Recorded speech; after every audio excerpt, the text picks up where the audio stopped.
Far too often, we treat health as something that we will get to later, after responsibilities are handled, after everyone else is taken care of, after life slows down.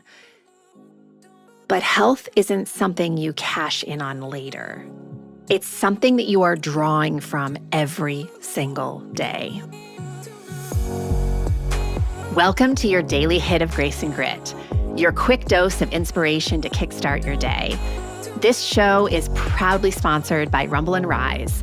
To find out more about joining Rumble and Rise, head on over to graceandgrit.com/ready to rumble. I'm Courtney Townley, and here is today's hit. From a practical standpoint, health determines your energy, your focus, your mood, your resilience. It affects how you parent, how you lead, how you travel, how you recover, and how you age. And yet, it is rarely treated like an asset. I mean, it's crazy, but we treat our cars and our houses with more respect than our health. The amount of money that people put into things outside of themselves, but then they hesitate to spend money on themselves in terms of things that will help them to improve their health, will never cease to blow my mind. We do not invest in our health in the same way that we invest in things, in stuff. That's insanity.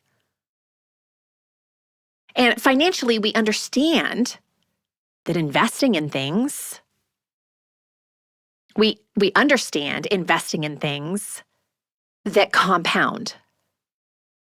$1 saved at 30 is worth more than $1 saved at 60 because of compound interest.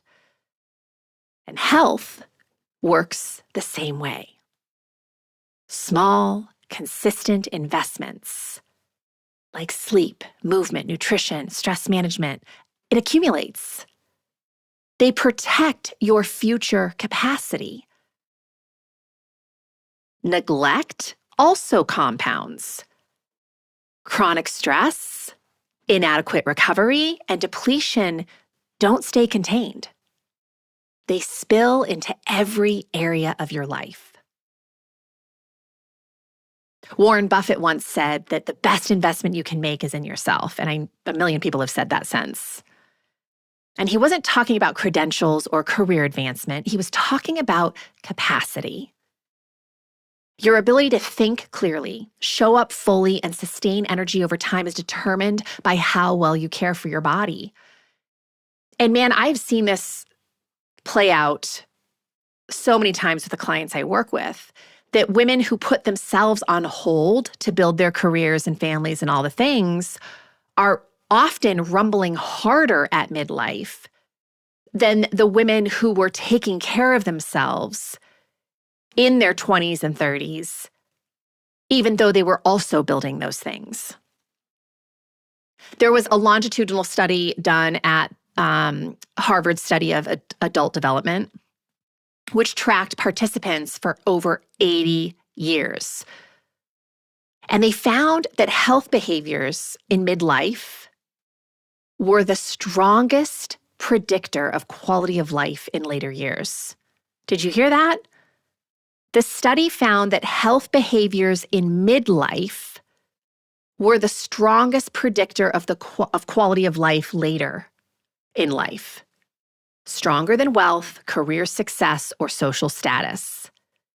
The people who prioritized their health at midlife didn't just live longer, they lived better. They maintained their independence longer. They were able to still engage in meaningful activities. And they experienced a lot less chronic pain and cognitive decline. This is really introducing that whole concept of lifespan versus health span. We don't want to just live long lives. We want to live long, healthy lives. And what determines that is largely how you treat yourself at midlife. So get it out of your head that health is selfish. It's not. It is foundational. It is the foundational infrastructure for a life you want to live. And shift your language. Instead of asking, do I have time for this? Start asking, what does this protect or enable in my future? How will this help me in my future? The answer changes everything. If this stirred something inside of you, imagine what a whole book of clarity and courage could ignite. The Consistency Code, a Midlife Woman's Guide to Deep Health and Happiness, goes even deeper into the mindset and practices that create real, meaningful change at midlife.